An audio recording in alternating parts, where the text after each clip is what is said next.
क्यों महाभारत के लिए 10वां दिन था सबसे अहम। इस दिन क्या हुआ था जानिए आज की वीडियो में।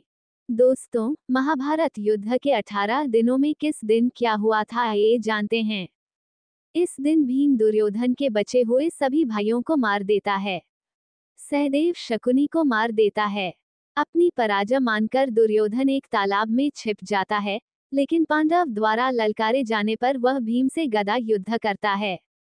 मार्गशीर्ष शुक्ल 14 को महाभारत युद्ध प्रारंभ हुआ था, जो लगातार 18 दिनों तक चला था। यहाँ जानिए महाभारत युद्ध के 18 दिनों में किस दिन क्या हुआ था। पहला दिन। युद्ध के पहले दिन पांडव पक्ष को भारी हानि हुई थी। विराट नरेश के पुत्र उत्तर और श्वेत को शल्य और भीष्म ने मार दिया था।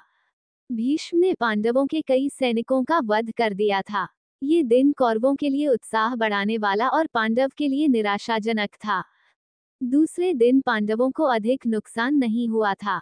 द्रोणाचार्य ने धृष्टद्युम्न को कई बार हराया। भीष्म ने अर्जुन और श्रीकृष्ण को कई बार घायल किया। भीम ने हजारों कलिंग और निषाद मार गिराए। अर्जुन ने भीष्म को रोके रखा। तीसरे दिन भीम ने घटोत्कच के साथ मिलकर दुर्योधन की सेना को युद्ध से भगा दिया। इसके बाद भीष्म भीषण संहार मचा देते हैं। श्री कृष्ण अर्जुन को भीष्म वध करने को कहते हैं, लेकिन अर्जुन उत्साह से युद्ध नहीं कर पाते हैं, जिससे श्री कृष्ण स्वयं ही भीष्म को मारने के लिए दौड़ पड़ते हैं। तब अर्जुन भरोसा दिलाते हैं कि वे पूरे उत्साह से युद्ध लड़ेंगे। चौथा दिन। इस दिन कौरवों अर्जुन को रोक नहीं सके। भीम ने कौरव सेना में हाहाकार मचा दिया। दुर्योधन ने अपनी गजसेना भीम को मारने के लिए भेजी, लेकिन घटोत्कच के साथ मिलकर भीम ने उन सबको मार दिया। भीष्म से अर्जुन और भीम का भयंकर युद्ध हुआ। युद्ध के 5वें दिन भीष्म ने पांडव सेना में खलबली मचा दी। भीष्म को रोकने के लिए अर्जुन और भीम ने उनसे युद्ध किया। सात्यकी ने द्रोणाचार्य रोके रखा। भीष्म ने सात्यकी को युद्ध से भागने के लिए मजबूर कर दिया। छठा दिन। इस दिन भी दोनों पक्षों के बीच भयंकर युद्ध हुआ। दुर्योधन क्रोधित होता रहा, लेकिन भीष्म उसे आश्वासन देते रहे और पांचाल सेना का संहार कर दिया। 7वें दिन अर्जुन कौरव सेना पर हावी हो जाता है। धृष्टद्युम्न दुर्योधन को युद्ध में हरा देता है। अर्जुन का पुत्र इरावान विंद और अनुविंद को हरा देता है।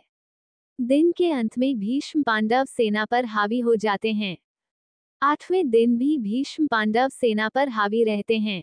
भीम धृतराष्ट्र के 8 पुत्रों का वध कर देता है। राक्षस अम्बुश अर्जुन पुत्र इरावान का वध कर देता है। घटोत्कच दुर्योधन को अपनी माया से प्रताड़ित करता है। तब भीष्म की आज्ञा से भगदत्त घटोत्कच, भीम, युधिष्ठिर व अन्य पांडव सैनिकों को पीछे ढकेल देता है। दिन के अंत तक भीम धृतराष्ट्र के 9 और पुत्रों का वध कर देता है। 9वें दिन दुर्योधन भीष्म से कर्ण को युद्ध में लाने की बात कहता है। तब भीष्म उसे आश्वासन देते हैं कि या तो श्री कृष्ण को युद्ध में शस्त्र उठाने के लिए विवश कर देंगे या किसी एक पांडव का वध कर देंगे। युद्ध में भीष्म को रोकने के लिए श्री कृष्ण को अपनी प्रतिज्ञा तोड़नी पड़ती है और वे शस्त्र उठा लेते हैं। इस दिन भीष्म पांडवों की सेना का अधिकांश भाग समाप्त कर देते हैं। 10वां दिन। इस दिन पांडव श्री कृष्ण के कहने पर भीष्म से उनकी मृत्यु का उपाय पूछते हैं। भीष्म के बताए उपाय के अनुसार अर्जुन शिखंडी को आगे करके भीष्म पर बाण ही बाण चला देते हैं। अर्जुन के बाणों से भीष्म बाणों की शैया पर लेट जाते हैं। 11वें दिन कर्ण युद्ध में आ जाता है। कर्ण के कहने पर द्रोणाचार्य को सेनापति बनाया जाता है। दुर्योधन और शकुनी द्रोण से कहते हैं कि युधिष्ठिर को बंदी बना लेंगे तो युद्ध खत्म हो जाएगा। दुर्योधन की योजना अर्जुन पूरी नहीं होने देता है। कर्ण भी पांडव सेना का भारी संहार करता है। 12वां दिन। युधिष्ठिर को बंदी बनाने के लिए शकुनी और दुर्योधन अर्जुन को युधिष्ठिर से काफी दूर भेजने में कामयाब हो जाते हैं, लेकिन अर्जुन समय पर पहुंचकर युधिष्ठिर को बंदी बनने से बचा लेते हैं। 13वां दिन। इस दिन दुर्योधन राजा भगदत्त को अर्जुन से युद्ध करने के लिए भेजता है। भगदत्त भीम को हरा देते हैं, अर्जुन के साथ युद्ध करते हैं। श्री कृष्ण भगदत्त के वैष्णवास्त्र को अपने ऊपर लेकर अर्जुन की रक्षा करते हैं। अर्जुन भगदत्त की आंखों की पट्टी तोड़ देता है, जिससे उसे दिखना बंद हो जाता है। अर्जुन इस अवस्था में ही उनका वध कर देता है। इसी दिन द्रोण युधिष्ठिर के लिए चक्रव्यूह रचते हैं, जिसे केवल अभिमन्यु तोड़ना जानता था, लेकिन निकलना नहीं जानता था। युधिष्ठिर भीम आदि को अभिमन्यु के साथ भेजता है, लेकिन चक्रव्यूह के द्वार पर जयद्रथ सभी को रोक देता है। केवल अभिमन्यु ही प्रवेश कर पाता है। वह अकेला ही सभी कौरवों से युद्ध करता है और मारा जाता है। पुत्र अभिमन्यु का अन्यायपूर्ण तरीके से वध हुआ देखकर अर्जुन अगले दिन जयद्रथ वध करने की प्रतिज्ञा ले लेता है और ऐसा न कर पाने पर अग्नि समाधि लेने को कह देता है।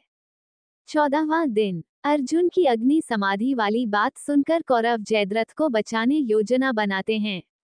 द्रोण जयद्रथ को बचाने के लिए उसे सेना के पिछले भाग में छिपा देते हैं, लेकिन श्री कृष्ण द्वारा किए गए सूर्यास्त के कारण जयद्रथ बाहर आ जाता है और अर्जुन और वध कर देता है।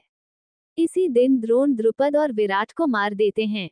15वां दिन। इस दिन पांडव छल से द्रोणाचार्य को अश्वत्थामा की मृत्यु का विश्वास दिला देते हैं, जिससे निराश हो द्रोण समाधि ले लेते हैं। इस दशा में धृष्टद्युम्न द्रोण का सिर काटकर वध कर देता है। 16वां दिन। इस दिन कर्ण को कौरव सेनापति बनाया जाता है। इस दिन वह पांडव सेना का भयंकर संहार करता है। कर्ण नकुल सहदेव को हरा देता है, लेकिन कुंती को दिए वचन के कारण उन्हें मारता नहीं है। भीम दुशासन का वध कर देता है और उसकी छाती का रक्त पीता है। 17वें दिन कर्ण भीम और युधिष्ठिर को हरा देता है, लेकिन कुंती को दिए वचन के कारण उन्हें मारता नहीं है। युद्ध में कर्ण के रथ का पहिया भूमि में धंस जाता है। तब कर्ण पहिया निकालने के लिए नीचे उतरता है और उसी समय श्री कृष्ण के कहने पर अर्जुन कर्ण का वध कर देता है। फिर शल्य प्रधान सेनापति बने, जिसे युधिष्ठिर मार देता है।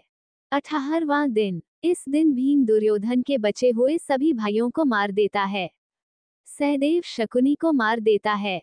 अपनी पराजय मानकर दुर्योधन एक तालाब में छिप जाता है, लेकिन पांडव द्वारा ललकारे जाने पर वह भीम से गदा युद्ध करता है।